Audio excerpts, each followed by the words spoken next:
Hi, how's it going? Welcome to Loft 801. My name is Diego, and today I'm going to be talking about Belle.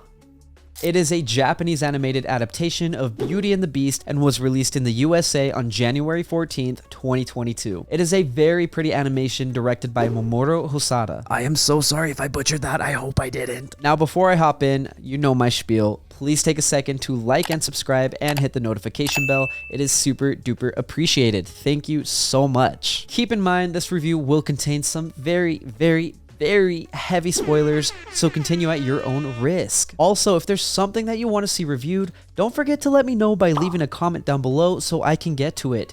Very slowly, but surely. I promise I will get to it. Thank you. I am hopping in 3, 2, 1. There are a lot of things that I really enjoyed about this film, but there were also a lot of things that I didn't quite think were very good. So I will start with my negatives and then I will move on to my positives. For starters, I didn't think the story was very strong, or at least I didn't think this adaptation of Beauty and the Beast was very good. In this world, society has adopted a social platform called You. It's like the metaverse on steroids. It is the ultimate virtual community with over 5 billion users. This part of the story is really interesting to me because it allows for infinite possibilities and endless creativeness. Honestly, I would be very happy if the movie would have focused on this and this alone. However, it didn't quite do that, and in my opinion, it missed a huge opportunity. You're probably wondering what the movie's about, so let's go over the story. It follows Suzu, a high school girl living in Japan. In real life, she is a shy, awkward teenager and flies under the radar. But in You, she's an amazing singer and the most famous person on the platform, Belle. The story goes back and forth between Suzu and Belle, and despite being interesting, I think it hurts the pace of the film. When the stakes are high for Belle, we get Suzu. When the stakes are high for Suzu, we get Belle. The direction and pace aren't terrible, but they certainly could have been improved. Belle's fame attracts some unwanted attention from the dragon, aka the Beast. With the help of her friends, she tries to uncover who the dragon is, and this cascades the plot into different directions, ending with a case of child abuse. Honestly, I wish the movie would have just cut out the entire Beauty and the Beast storyline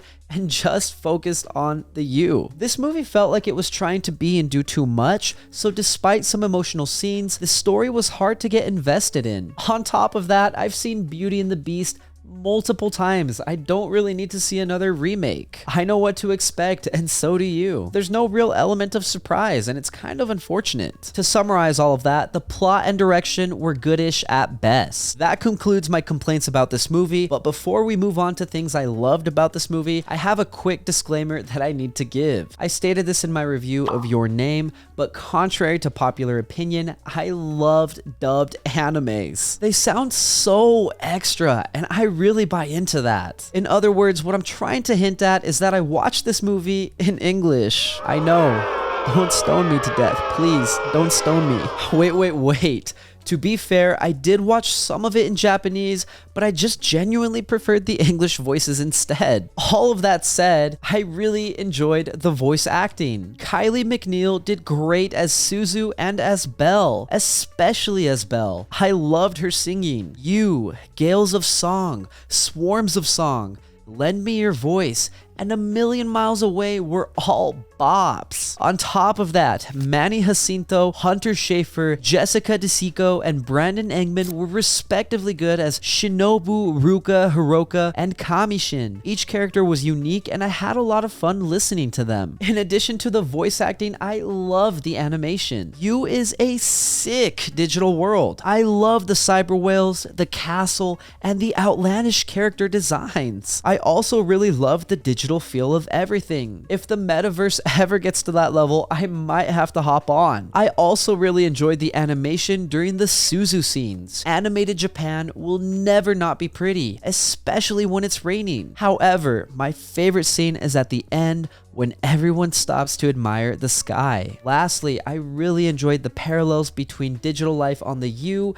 and digital life in our own world. It very much reminded me of social media like Facebook, Twitter, and Reddit. Even when you're the most liked person in the room, or in this case platform, there will still be lots of people speaking negatively on you. It is easy to say something negative about someone through a profile or an avatar. It's not as easy to say something in real life. This is the unfortunate reality of social social media, and it is nice to see it included in the film. I also really enjoyed seeing how addicting and time-consuming social media is. You feel good when someone follows you or likes your posts, and Suzu experiences this firsthand. Ultimately, the film does a great job with the pros and cons of social media that it portrays.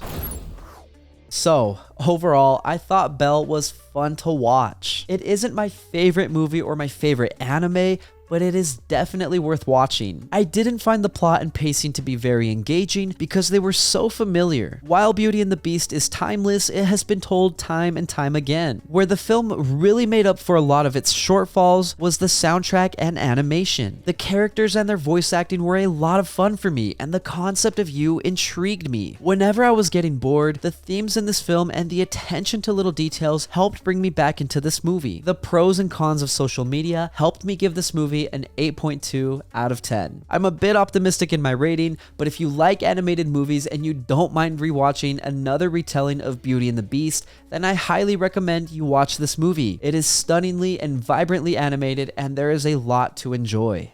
Thank you for listening to my review of Belle. If you enjoyed the content, you know what to do. Leave a like and hit subscribe. If you did not enjoy the content, thank you for sticking around. I really appreciate it. As always, I would love to hear what you have to say, so leave a comment down below and I'll respond when I can. Also, if there's something that you want to see me review, don't forget to let me know, and I will get to it, slowly but surely. Lastly, if you want to see some more from me, you can check out my vlogs linked up above, or my podcast, Good Friends. Thanks for watching. My name is Diego, and I will see you next time.